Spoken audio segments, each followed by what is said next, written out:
Hey guys, welcome to Car Guy 1999 Reviews. Today we have the 2016 Infiniti Q70. This one is a premium pack, non-L with the 3.7.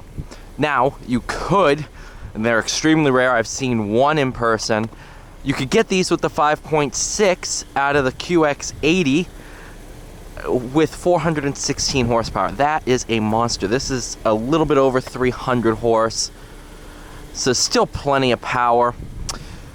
Q70 was discontinued in 2019. Of course, this is a 2016 example with 84,000 miles, but still in mint condition. Q70 was built to take on the BMW 5 Series, the Mercedes E-Class, the Lexus GS, or as the Q50 and the Q40, which was the... So in 2013, the G37 went away. 2014 it was Q50. 2015 they offered the Q40, which was the G37 redone for an additional year, kind of along the same lines as the Ram 1500 Classic. Of course, that featured the Q40 featured the same powertrain this year, 3.7 7-speed auto.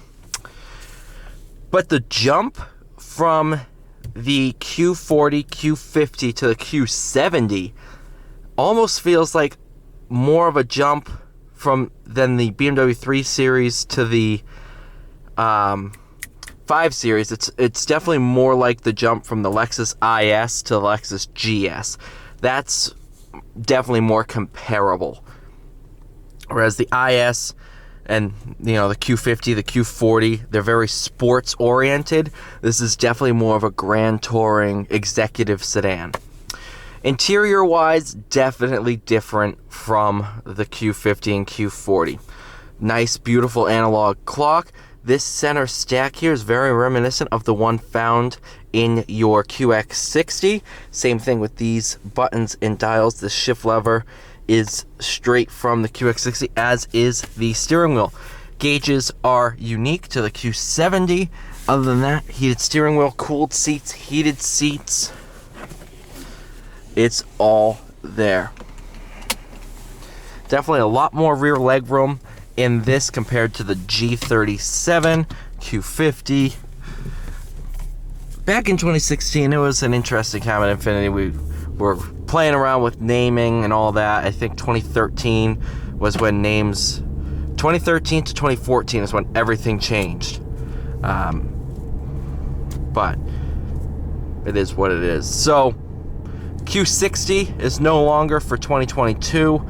Q70 was gone in 2019. So the only sedan you have left is the Q50. While it's a phenomenal car, we definitely get a lot of people who their leases were coming up on the Q70, and it's like, yeah, Q50 is a great car, but they want that executive sedan. But just sales were not the greatest thing in the world when this car was new. But now, we're noticing we can't keep pre-owned ones in stock. Whenever we get them, and it's a very rare occurrence when we do, they sell so fast.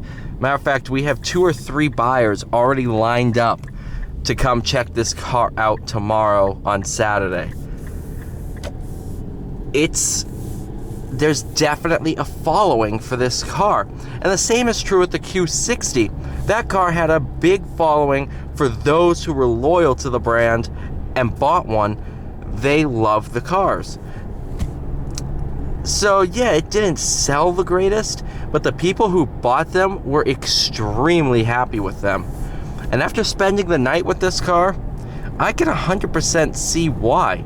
This is a good car, and it's really very different than the Q50.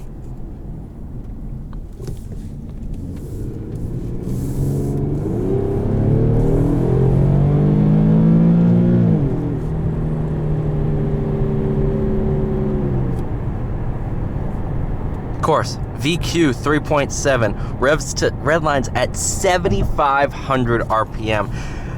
Nowadays, we're going away from high revving motors. I mean, off the top of my head, that I can think of for high revving production car powertrains, I'm looking at Porsche. And even so, you have to step up to the 4 liters, the flat 6s, to get close to 7,500 RPM, if not over. High revving, naturally aspirated powertrains are a thing of the past, and so are big executive sedans. So this car is one of those cars that is not going to be ever made again. Nothing like this exists anymore. And it's a shame. But the buying public bought all SUVs. And if you think about it, we have one sedan now, and everything else is an SUV. People speak with their wallets. And yeah, while people love them, and we can rave about these Q70s, people don't buy them. What's the point in developing them?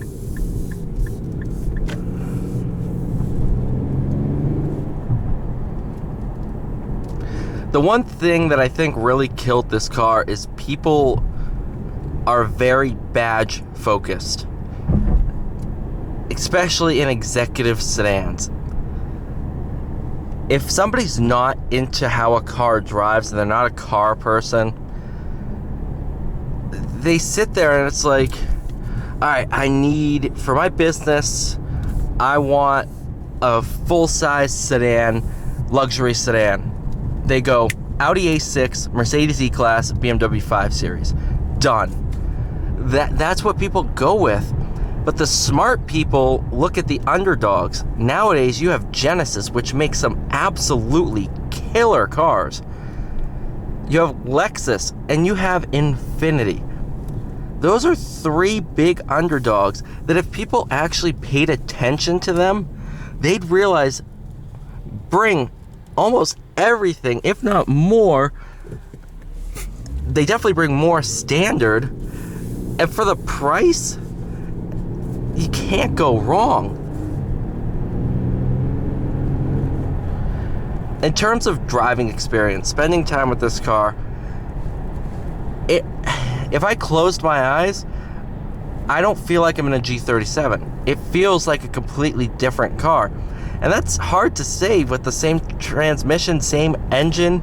A lot of times the car will feel similar, and it's a sedan. It's not like you're jumping from sedan to SUV. It just feels different. And in all honesty, cruising on the highway home from work, it's a good, comfortable, long journey car.